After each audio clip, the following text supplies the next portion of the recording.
Today on Investigate TV Plus, today's new vehicles come with a broad range of audio, navigation, and safety systems, sensors, and ways to connect your phone apps. I'm Tisha Powell. And I'm Lee Zurich, but our investigation found all that tech may be eavesdropping as you drive. Page after page after page of my day-to-day activities. We examine the data your car is collecting on you and show you how to find out where it ends up. That's my life. That's not for sale.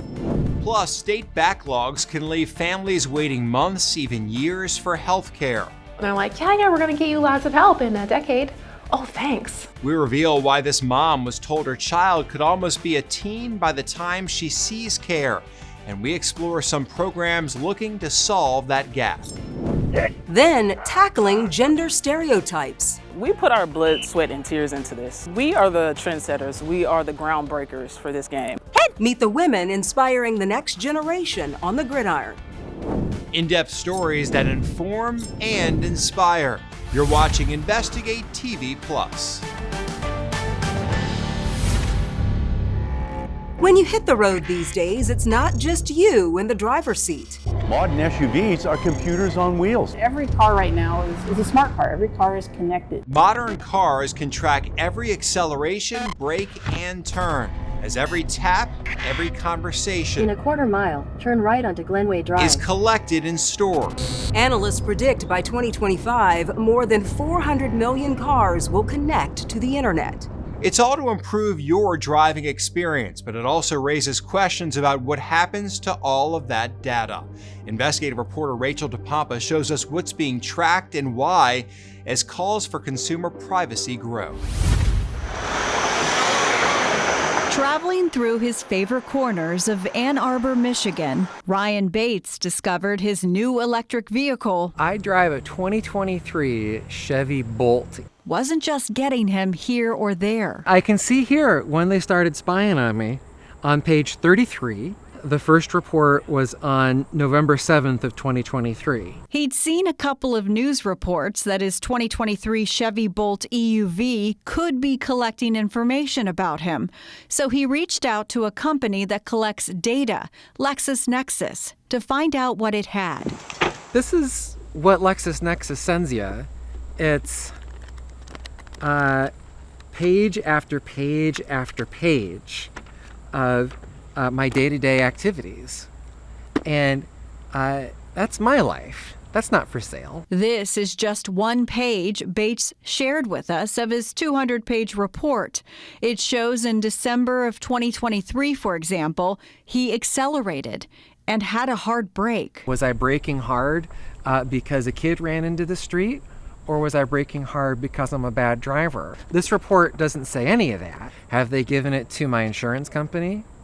I don't know. There's no way to know. Bates says he had no idea his car was collecting this information until he read the LexisNexis report. He found out the tracking started the day he bought the car, when he received a free OnStar subscription from Chevy's parent company, General Motors. That's an in-vehicle safety, security, and navigational system. Who owns who, right? Do I own the car, or does the car own me? When the car is selling this much information to a data broker, it's like I'm the product. He's not the only consumer signaling a problem.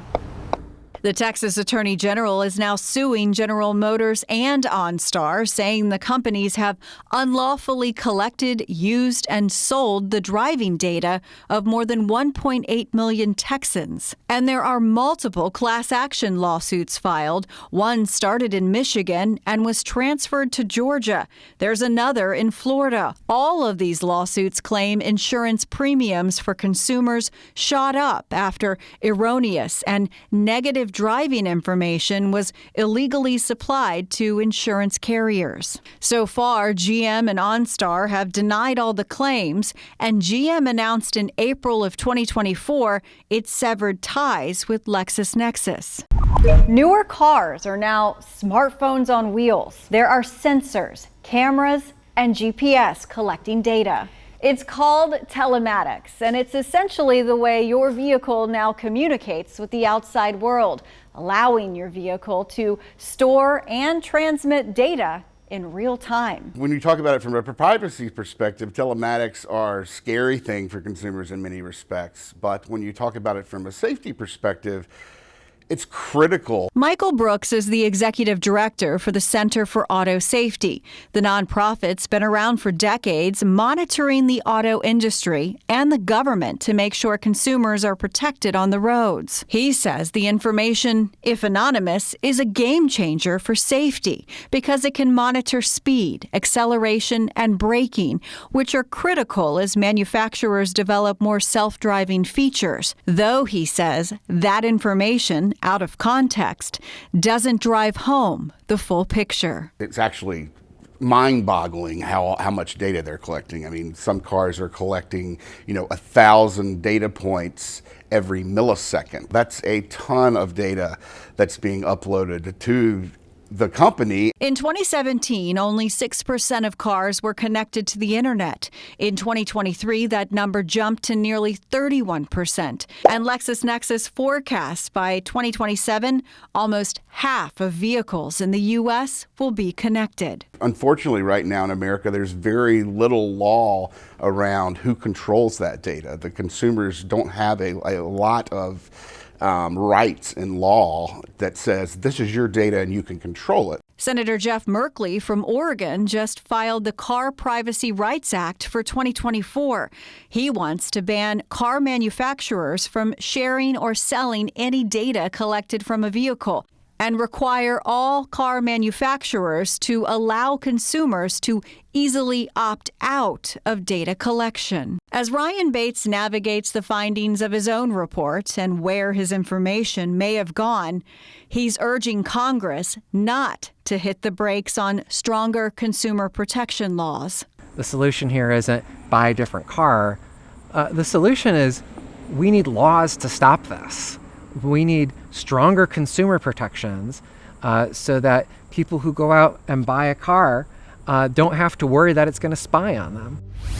We reached out to General Motors and LexisNexis and never heard back. We also reached out to several auto insurance companies. 3 got back to us saying they do collect information about driving habits. You can request a free consumer disclosure report anytime from LexisNexis and Verisk to see what your vehicle is collecting about you. For those links, head to InvestigateTV.com and search Data Driven. When it comes to reading, most children aren't making the grade. It's an epidemic. It is a crisis to me. We examine how low literacy can affect a child's life and some simple ways you can help your child learn. But first, some parents of children with disabilities feel they have nowhere to turn as a wait list for public help grows. I cried a lot. You feel hopeless. What am I gonna do? We take a look at what can be a complicated system and reveal how some states are addressing the issue. Our in-depth coverage continues. You can get connected to Investigate TV Plus on all social media platforms.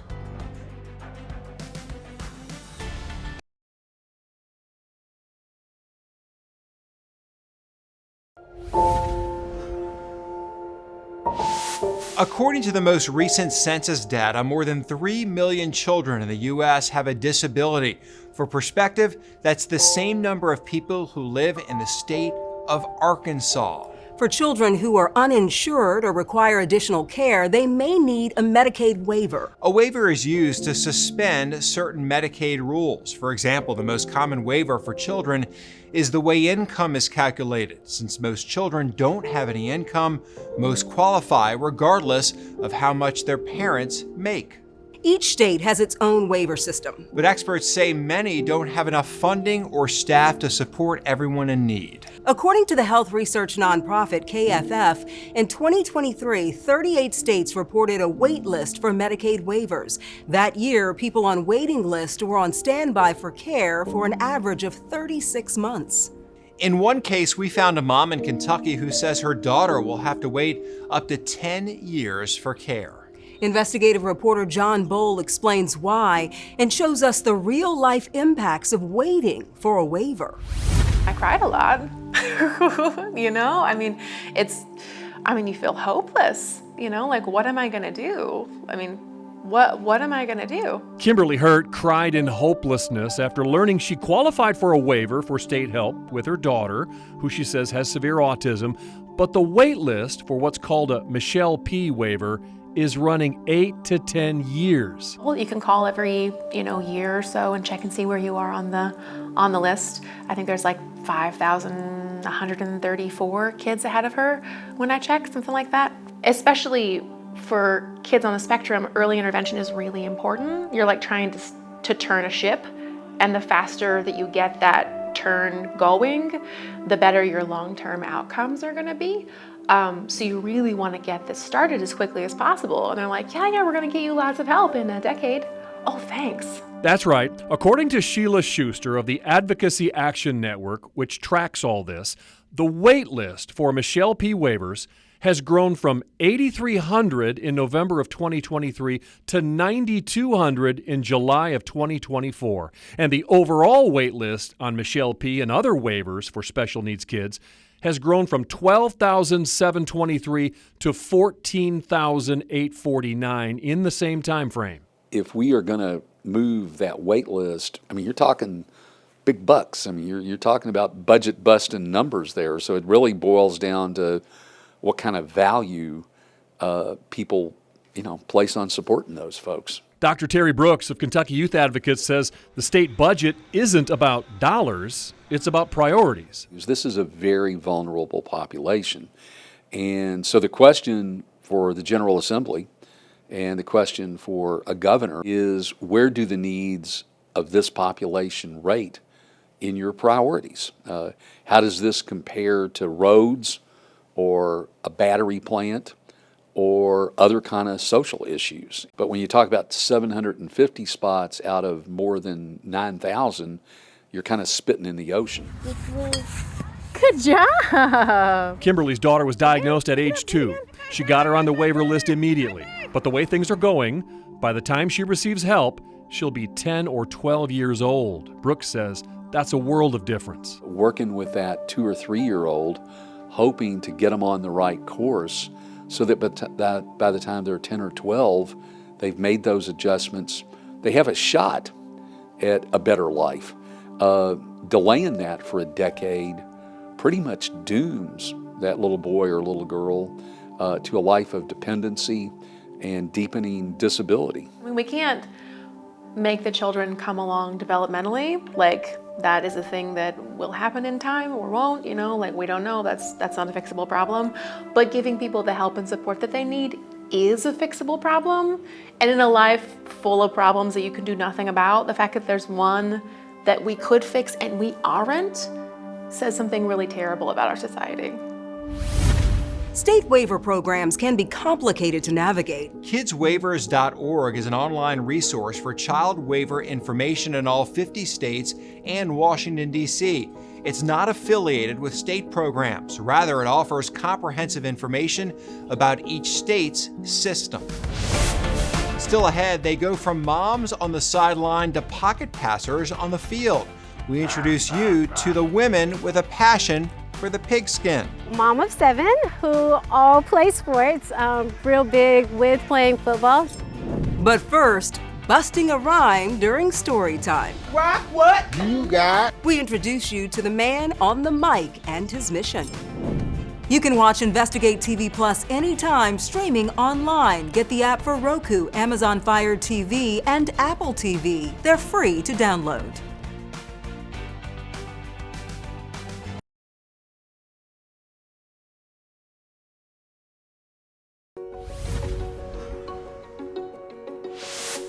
Educators say it's an epidemic that stems from the pandemic. We're talking about child learning loss, specifically literacy rates. According to the nation's report card, in 2022, 2 out of 3 fourth graders failed to read at or above proficient in standardized tests. Experts say the impacts of low literacy can follow children into adulthood, as kids with low literacy rates are more likely to drop out of high school, which can affect their ability to get a job. That's why a St. Louis area man is using his job to inspire kids to pick up a book. Reporter Caroline Hecker shows us how he's using rap to help kids read. I gotta start from the top for the #1 spot. Rap is ringing through the halls of River Roads Lutheran Church in North St. Louis. I can flip it like a gymnast. Woven into the lyrics are lessons in reading. It's the mission behind Byron Waters' Reading with Rappers program. Okay. Y'all ready? Born and raised in St. Louis, What about this one? he grew up hearing stories about the struggles his great-grandmother faced being illiterate. My mom always told me stories about every weekend how she would have to go to the grocery store with her grandmother and go all of these different places to help count the money for her. Just anything that had to do with her having to read. I keep on falling. Known as Zeus Rebel Waters, he travels the country performing 80 shows a year. But when he's home in St. Louis, You like that haircut? he finds his purpose in the classroom. They all watch videos, they all, watch YouTube, so it's like somebody show it to your classroom that look like a video that you watched last night, and you gonna look at that and say, oh wow, and he's talking about reading and talking about stuff that's positive.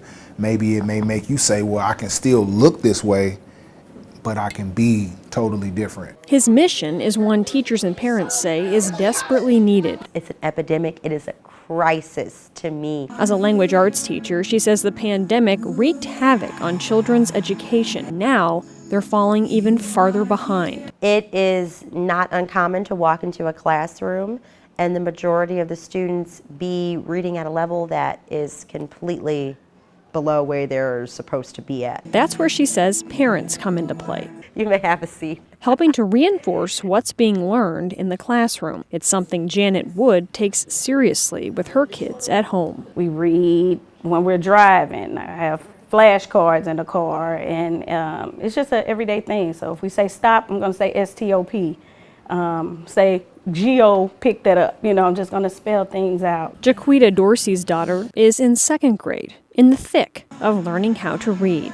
It's a daily thing. It's in your daily activity, from the packaging on snacks to just regular magazines. The women say it doesn't have to be complicated, but it does have to be a priority. First, we always start out with word of a week, so we always just pick a word randomly. I let either a kid pick it or I pick, that we post on a refrigerator. And those efforts at home don't go unnoticed. Without my mom there to help me, I wouldn't be where I am today. Rock what you got. A simple rap, keeping kids engaged, helping to better their lives, one beat at a time. Still ahead, bringing out your inner child. It's like I'm putting on a uniform for me as a kid. Like, I didn't get to play in middle school. I wanted to play. Head to the outside. How these moms and career women are making time to tackle and break barriers. You can watch Investigate TV Plus anytime online. Just subscribe to our YouTube channel at Investigate TV. You can catch stories and full episodes.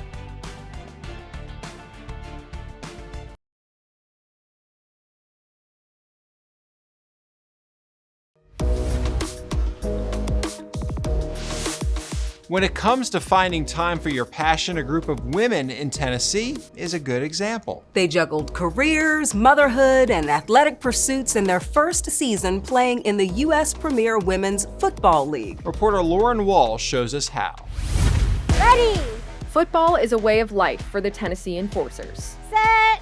But life involves a whole lot more than first downs for these players. My day job, I work in clinical research. I do a little bit of landscaping. A mental health counselor. I'm a security officer. So I am actually a teacher. I teach exceptional education students. Good, one more time. And on the field, I play running back. I am the quarterback. 37 screeners is what we call it. My main position is a lineman. I'm a receiver. Everything on the offensive line and defensive line. And if you're wondering if there's any overlap between work and football, yeah, I definitely would say the critical thinking skills. Football is not a dumb jock sport like it sometimes is portrayed. It does take critical thinking. It does take breaking down defenses and understanding offenses. As far as landscaping, I'm used to being in the grass, so that's good.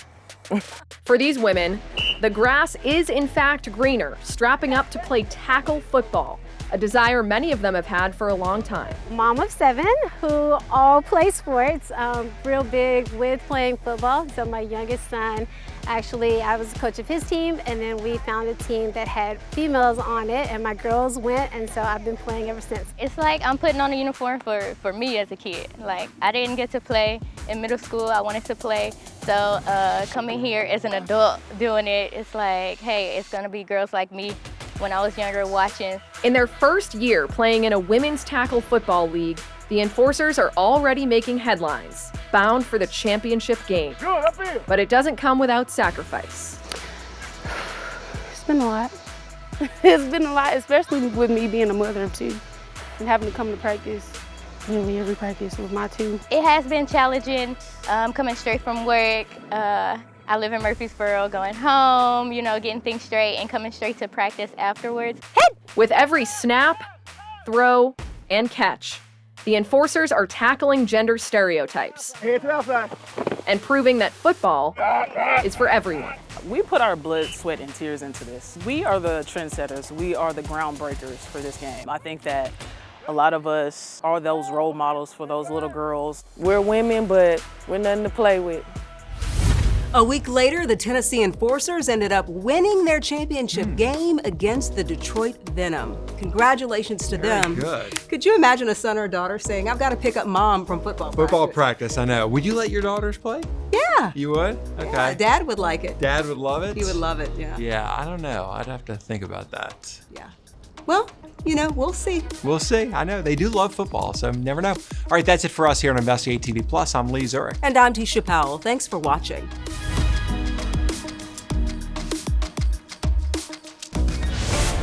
On the next Investigate TV Plus, an ex-con who rebuilt his life faced heading back to prison for a nearly 4-year-old probation violation. 10 years or more is what it's looking like. You'd miss the rest of your 10-year-old daughter's childhood. Oh, yes. We take an in-depth look at sentencing reform through the eyes of a man waiting to find out his punishment.